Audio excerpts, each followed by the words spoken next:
When you look at someone else's results and clench your fists, it is not about what you lack. It is about the fact that inside you already have what is seeking to come out, and you are not yet giving it form. That is why you feel a strange tension, as if life keeps pushing you towards the same question over and over again. You do not just want to dream of something greater. You want to understand why some people begin to create and change the space around them, while others remain only in waiting for the right moment for years. By the end of this video, it will become clearer where exactly the gap between desire and embodiment hides, why it arises so often, and how to stop confusing inspiration with real movement. The most frustrating thing about this state is that it looks like a search for meaning, although in reality, it often turns into postponing your own power. A person thinks they need just a bit more confidence, a bit more time, a little more clarity, but the truth is that desire already contains direction.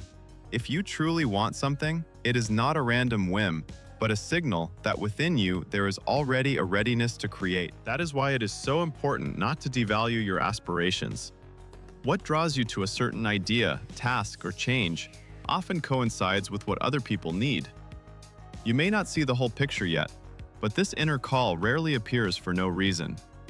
Later, it will become clear how to distinguish a living desire from empty fantasy, and why there may be just one honest step between you and what you are capable of giving to the world. Today, this feels especially acute because there is too much noise, other people's opinions, and quick promises around. Because of this, one's own desire can easily be confused with an imposed goal, and the inner impulse can be mistaken for yet another attempt to meet expectations. A person gets tired not only from doing things, but also from the constant pressure to choose correctly, look right, and move quickly enough. Against this background, the thought that your desire may not be a weakness, but a hint, restores balance. Not every desire needs to be fulfilled immediately, but a true desire has an important feature. It shows where within you there is already energy for creation. When you understand this, the topic stops being abstract and becomes very practical, because it's not about beautiful philosophy, but about how to stop living past yourself. In these moments, you will see why the gap between inner aspiration and real result often lies not in the lack of talent, but in the disconnect between intention and action. First, we will analyze the main mechanism of this gap and how it discreetly drains power from the most motivated individuals. Then, we will move on to the practice, where everything will become simpler and clearer without unnecessary theory and without trying to appear perfect. And in the end, it will become clear how to use your desire not for endless waiting, but for true creation. There is one more important point that is rarely spoken aloud. When a person lives too long in consumption mode, comparison and reaction to others' pace, they start to lose their sense of their own usefulness. Then, the inner desire becomes not just a dream, but a way to reclaim one's place in the world. This is where the power of this topic lies. It helps not only to want more, but also to feel again that you are capable of bringing something real, needed, and alive. The most common mistake here is to consider desire as proof of readiness, and then to wait for fear to disappear, for the perfect plan to emerge, and for someone inside to finally allow starting. But desire by itself does not move you into action. It only shows the direction, and if that direction is not given shape, a heaviness accumulates in the chest, the jaws tighten, and the gaze increasingly fixates on a point where nothing changes. This is where the familiar feeling arises that you understand everything, yet continue to stand still. The false belief sounds very convincing. It seems that if the desire is genuine, then movement should be easy, almost natural, without resistance and doubt. In reality, it is the opposite. A true desire often touches that part of you which is used to hiding behind preparation, behind endless analysis, and behind the thought that it is not yet time. This is why a person can read, plan, and gather information for months, only to be surprised that it has become even more cramped inside. This is not a lack of willpower, it is a trap where thought substitutes action. Here, a different perspective is important. Desire and action do not need to be equally loud. They do not need to match in intensity. Desire provides an internal vector, while action checks if that vector is even alive.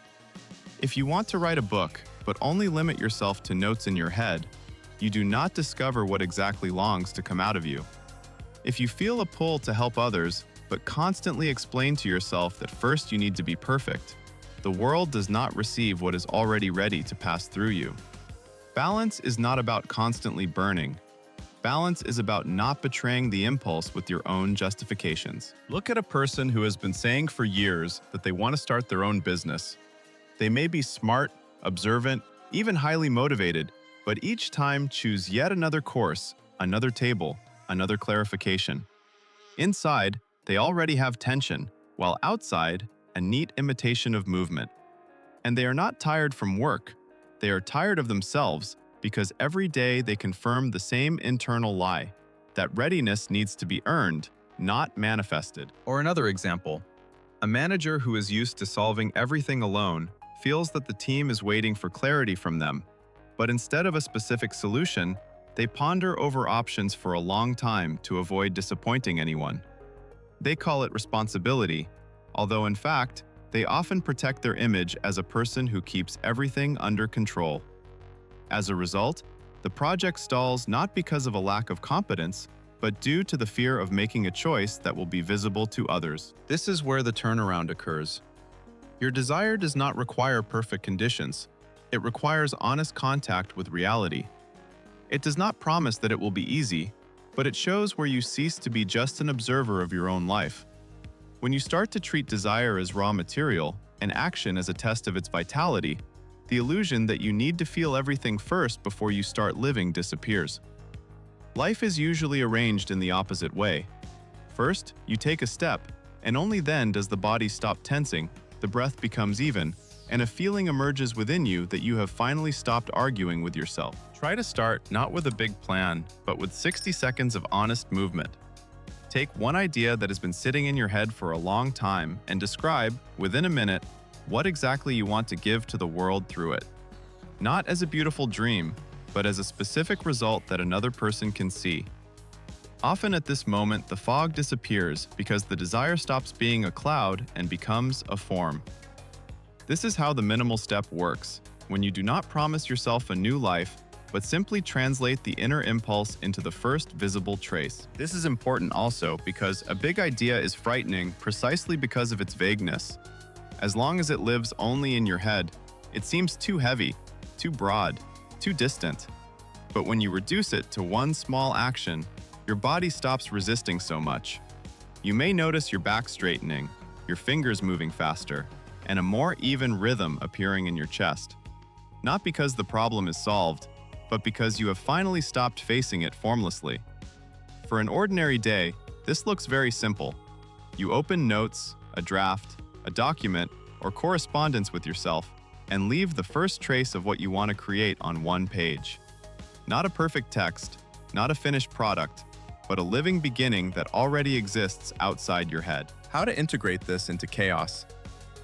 At work, when 3 calm minutes remain between calls and messages, you can discreetly open a note and write one phrase about what you want to improve, propose, or begin.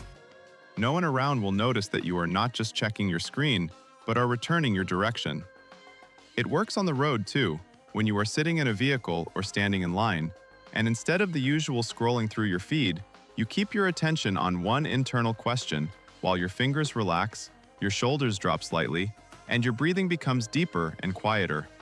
In such 60 seconds, you do not arrive at a ready answer, but you gain the feeling that the thought once again belongs to you rather than to the noise around. The key here is not effectiveness, but repeatability.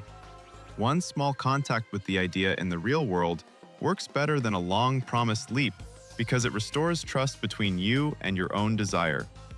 Each time you make this short translation from the internal to the visible, you depend less on your mood and lean more on the fact that you are already able to start. In this topic, the most valuable thing is not the beautiful thought about purpose, but the simple recognition that desire without form remains noise, and form without desire quickly becomes empty.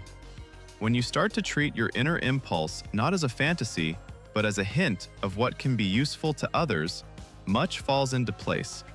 You stop waiting for the moment that will remove all doubts and begin to understand that clarity often comes after movement, not before it. Another important thing is that you don't need to force yourself to create. Often, it is enough to stop arguing with what is already asking to come out. This is what changes the tone of life. Instead of eternal internal bargaining, a calmer sense of responsibility for what you can bring to this world appears. Not everything at once, and not perfectly, but truly. And there is a very sober strength in this, because you no longer evaluate yourself only by intention, but begin to see yourself through the trace you leave in reality. Tomorrow morning, everything won't change by itself. But if you wake up with one honest idea waiting for form, and allow it to get even a small action, the day will already be different in quality. Not because it will become easier, but because you will stop avoiding what you truly want to give. Sometimes that is enough for life to feel like a space where you are not just present, but participating. If this video was helpful to you, subscribe so you don't miss the next day.